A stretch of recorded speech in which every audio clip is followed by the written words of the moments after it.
Bagel with Fitabulous Moms, and I'm talking with James Gulate, and he is the founder and owner of Get Fit for Birth. It's a company that will train fitness professionals, health professionals, and anybody who loves pregnant mamas to train them how to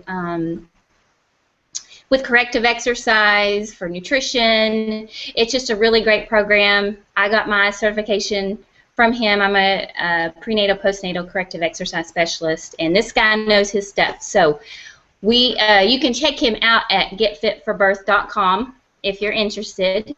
And I wanted to pick his brain today about the importance of hydration for pregnant moms, because I don't think pregnant mamas realize how important hydration is. So, James, I'm going to let you talk to him. Cool. Okay, so I call myself a generalist, which means that I'd rather spend as much time as possible making it very simple, very, very, very simple. So in our course, which is called the Pre- and Postnatal Corrective Exercise Specialist, it does train fitness and health professionals how to better coach and bring wellness to pre- and postnatal moms. In that course, we cover exercise and thoughts and breathing, stress, and a number of topics. And one of them, of course, is nutrition. And this is not our nutrition course. We're actually creating one right now, which that's one of the things I'd like to tell you about more, Olivia, another time. But in the nutrition section of this course, the most important nutrient that we list as the number one thing that pregnant moms need to do, and that is drink water. And it comes above, all the traditional things that you think about, including like folate and stuff like this that are traditionally thought of, because without water, none of the other, well, really the vitamins and the minerals and the pathways and things like that can't work. And again, when I say I'm going to keep it general and simple, is that if you can just leave here with the idea of drink more water, it will be profoundly the most important nutritional shift that a pregnant mom can make. And here's really what it boils down to. Why is it? How did we get to this point? Well, basically because it's predicted that about 80% of the non-pregnant population is dehydrated. Wow. Now, let's just take that. Let's pretend that 4 out of 5 women are walking around dehydrated before they get pregnant. And then they get pregnant, and there's this little quote that comes from Dr. B, as he's affectionately known. I think his name is pronounced Batman Heelage or something like this. And he has a book called Your Body's Many Cries for Water, and he's considered one of the world's leading experts for water and dehydration and how to use water to treat things, general ailments and issues and things like this. And one of the things I learned from his books was that when a daughter cell divides is what it's called. Essentially, when a pregnant mom is growing or nurturing a newly implanted fetus that is then going to grow into her little baby, when that daughter cell divides, the statistic is something like it requires 75% of an injection of water or something like that. And when you think that the average person is already dehydrated, already using emergency water pathways, and there's so many things that can go into with this, but let me again start with simple, in that how can you create a new cell if you don't have the water is really what I was getting from this, and it was incredible to think of it that way. And so if you think that 4 out of 5 non-pregnant women are dehydrated already, and then they go and they become pregnant, what's the chance of them being dehydrated still? Well, if anything, I'm going to guess it has to go way up. So I'm at the point where I'm just basically treating people as though every single person walking through the door is dehydrated. We all need to drink more water, and it's really pretty straightforward and simple as to just simply do that. The non-pregnancy suggestion is half your body weight in ounces. So let's say that you're a 150-pound woman, you're going to want to start with 75 ounces of water every single day. And then there's these little tidbits that Gosh, I could go in a million directions right now, Olivia. Let me actually, before I go into tidbits, say, where do you want to focus right now?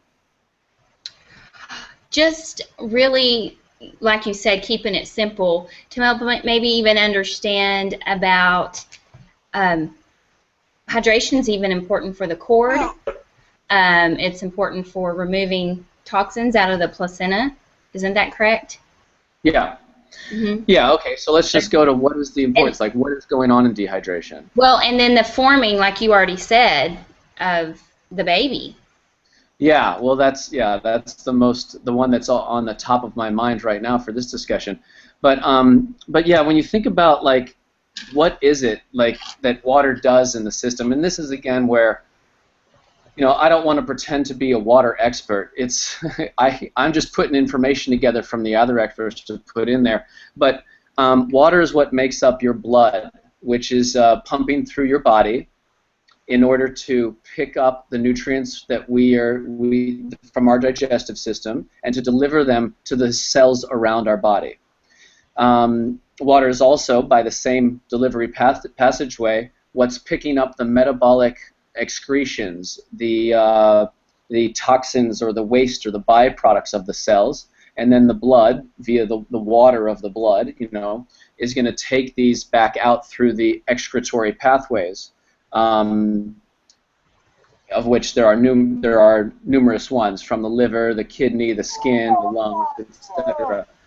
So when you have a body that is dehydrated, what happens is the brain goes into a fight or flight, essentially. The you know, what's called the sympathetic nervous system, but I think everyone will recognize the fight or flight system. And the reason why is because it's so high on the totem pole. Like having water to do any of the nutrient and toxin delivery pathways, having water to, I mean, look, just regulation of body temperature, having water to well, forget about even the new baby right now. Just look at water in the way of just a new skin cell or a new muscle cell, the things that we're regenerating all the time. I think a red blood cell gets regenerated every 90 minutes or something like that, and your entire body gets regenerated in a year. What's that? So the cells of the baby, they're really the fastest forming cells. Absolutely. The fastest growing cells in the pregnant body at any moment is going to be that child. I just read such a funny statistic. I don't remember what exactly it is, but there was this quote that I saw come through a few days ago that was something like, we were all one single cell for approximately, I think it's something like 30 seconds, or I don't quote me on that, but it was such a cool thought that we were all one single cell for this small period of time. But go ahead, next question. So if you don't have enough water, this can create complications for the baby, maybe even the cord, because a lot of people don't realize why something happened in their pregnancy, or why just some of the things that can go wrong. Can water help with those things? Yeah, I mean, absolutely. The first thing on my mind will be that Dr. B says straight up that morning sickness is a symptom of dehydration. Okay. Morning sickness research is wildly all over the place. We have no idea what's going on and why it affects some women and not others. And that seems very plausible to me. It seems an awesome statistic for someone to have said of such a, it's a very powerful statistic.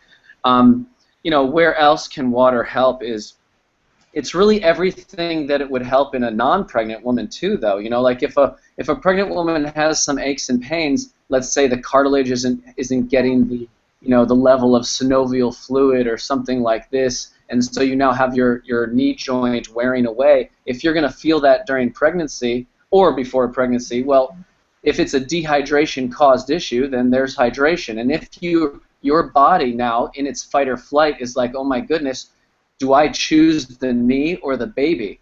Where am I going to put water at this point? There's some other very specific pregnancy specified issues. For example, swelling, edema is a very common pregnancy side. I don't even want to call it side effect. Just something that happens to women when they're pregnant. Now, why would it happen there more often? Well, if you look at it from a hydration point of view and you follow the rationale that we have of you're probably dehydrated pre-pregnancy, and so you're probably more dehydrated in pregnancy, well, there's your edema going to come out. Now, why would swelling occur? Why would you actually hold water? Why would water retention occur if you're dehydrated? It's because that's one of the brain's primary pathways to store emergency water. That's what your body does when it needs to store emergency water in preparation for example, like your next meal, where it's like, oh my gosh, I can't even digest this meal, and therefore I can't provide the nutrients for my body, et cetera, if I don't have an emergency water supply. So I better store it in my legs and in my interstitial tissues and things like this in preparation for the next meal, or in preparation for walking outside on a hot day, or in preparation, quite frankly, for the next growth spurt of the fetus inside the womb. It could be anything. Right. Okay, well, and that's just kind of like with corrective exercise. You have said that a lot of our misalignments, they were already there. They were just exaggerated with pregnancy. So, yes. Now in this one, this is, I think, and tell me if we're on the same page, but what I'm referring to in there, I believe, is diaphragmatic breathing as being the foundational issue for all alignment up and down the chain. Not necessarily hydration, but am I interpreting this correctly? What do you think? Yeah, but I was just saying, anytime that we have issues, even before we're pregnant, and we're still doing the same things, it's just going to get exaggerated in your pregnancy. Yes, absolutely. Pregnancy could be thought of as like, it's like you're excited to move into your new home, but we know that that is actually a stressor. In fact, even though you're excited for it, it still registers as a top 3 stressor, just like a wedding, right? So you're excited for it, but it's still a stress. It's something you have to adapt to and adjust with. Well, that's how pregnancy can be looked as well. It still is a massive change for the human body. It's not difficult to imagine. It's something you're going to have to adjust with the entire process through. And when that happens, whatever has been a little bit of an issue beforehand is absolutely going to be exacerbated. Whatever hasn't been dealt with, whatever is something that's going to be an issue for you in your life years down the road, it will come out in pregnancy as a little foreshadowing of something you're going to have to deal with. And so absolutely dehydration fits into that as a general rule. And of course, pregnancy is a cool window into your future and a cool way for you to look at what do I need to address moving forward. And this is not just for the pregnant woman now. This becomes important for the family. This becomes important because she is the primary role model for the child that's coming out. And that child, studies show, research has clearly shown that the primary male and female role model, in other words, mom and dad, and oftentimes, mom just by sheer hours of connection with the child, is really, the child is going to be copying the mom, basically, is what's going on. The child is going to copy the mom's habits in every way. And if mom continues to be dehydrated or any of these other things that we could look at, the child is going to follow those footsteps. It's being what genetics, what we thought of in the way of genetics, is now being disproven by epigenetics, and the new research coming out is basically just saying that children are copying their parents. That's what it is. It's not so much that oh, bad knee or bad whatever go in my family. Not really. It's that you copy the same habits that give you the bad knees. I agree, very much so. My boys work out a lot, but they watched me work out, their whole lives, and so it's just been interesting to watch. And another thing I was going to say is there's a doctor named Dr. Don Colbert, and one of the first things that he does to treat his patients is give them water, and that's one of his first treatments, because most people are dehydrated. And so I always think, if I'm tired, if I have a headache, if my back or my knee or something's hurting, I will go get water. And a lot of times that was the issue, is because sometimes I get busy and I forget to drink water. Yeah. Yeah, I remember on a few occasions having a client come in with a headache, and I literally walked over to the water fountain with them and said, "We're not leaving here until your headache is gone. Start drinking." And invariably it was 10 or 15 minutes would pass, and I would get them to drink effectively 2 large cups of water or glasses, and it goes away. So definitely headaches is one. The whole like blood pressure, hypertension issue, which is also another issue for pregnant women sometimes. That is, according to Dr. B, straight up another dehydration issue.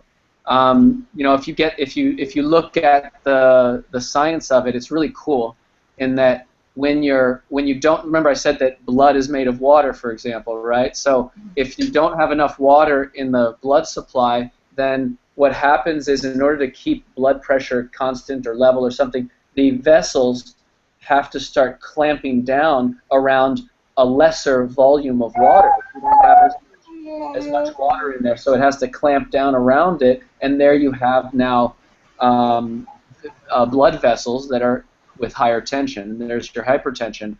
That's one of the possibilities. So there's so many things that just drinking water can alleviate, that's for sure. And one of the complaints I hear about people drinking a lot of water, they say, "Oh my goodness, it just makes me go to the bathroom all the time." And what I've noticed with me is when you first start drinking a lot of water and your body's not used to it, I think your body is flushing bad stuff out, so you're going to the bathroom more often. The more I have water in me, I don't tend to go to the bathroom as much when my body gets used to it, and I'm thinking that's maybe one of the reasons why. Yes, there's two very specific things that I'd suggest on this level. First of all, you have to give yourself that several days window of shift. There's a transition period where your body is so not used to having water that when it comes in, it's going right back out until, and I'm not sure the exact reason why that is, except that when it over the first few days, it will start to regulate itself and realize, I have enough water now coming in. It's okay for me to sort of regulate it otherwise. So there is that transition window. The second thing that I'd say is to add a pinch of sea salt. And I don't know if you and I have spoken of this, but by adding a pinch of high-quality sea salt, the one I would recommend is the one you can get it from Whole Foods Market that is coarse and gray, and it's not fine. It actually almost looks wet inside the package. That has the most vital nutrients. That's actually what we call the second most important nutrient nutritionally for the pregnant body. And when you put just a pinch of that in your water, see, today we don't drink water like our ancestors did. Today we have water that, at best, it's been filtered from the tap, which means that all of the minerals and, well, all of the bad stuff has been wiped out, but so has all of the good stuff. So because we have all the bad and the good wiped out, well, we're left with water that actually has no structure. It actually doesn't know how to, your system, your body does not know how to absorb it as effectively as when it has a bit of mineralization. And that's called, I believe it's 220 parts per million or something around that. Or 220 dissolved solids. Sometimes they put it on the side of like a bottle, like Evian or Fiji will actually list the amount of dissolved solids. And the bottom line is, by putting a pinch of sea salt in your water, you provide that mineralization, that structure, and inside your body, your cells then know how to absorb it, and you'll find that that will make a huge difference. For most people, will feel that difference literally on the first day that they start drinking water. It will not go straight through them. You may have heard of stripping of the bones or stripping of the minerals by drinking too much water. That's really how it happens, is because you're drinking water that is, this is one of the reasons why you're not supposed to drink. Get Brie. Keep telling them that, and I'm getting Brie. Okay.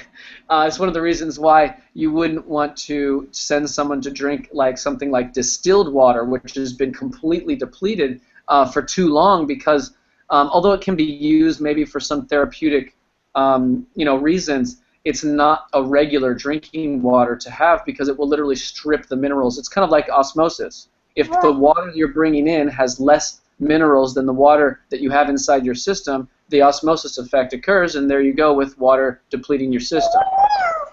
All right, that's a great tip. I'm going to go get me some sea salt today. So, Cool. Are you still there? Yeah. I'm here. Anything else in terms of hydration, dehydration, water, and salt? No, I think that's good. I think that kind of drives a point home about how important water is for the pregnant woman. That's something they really need to start doing. Even if their diet's bad or whatever, they've got to start there. Oh, yeah. It's the first on an 8-point scale that I hold for my clients of what do we change first. Water is number 1. That's the first thing you do. Okay. All right. Well, there you go. All right. And I think that's it for today. So do you have anything else to say, James? Or are you good? No, I'm good. Thanks so much, Olivia. All right. We'll talk to y'all later. Bye-bye.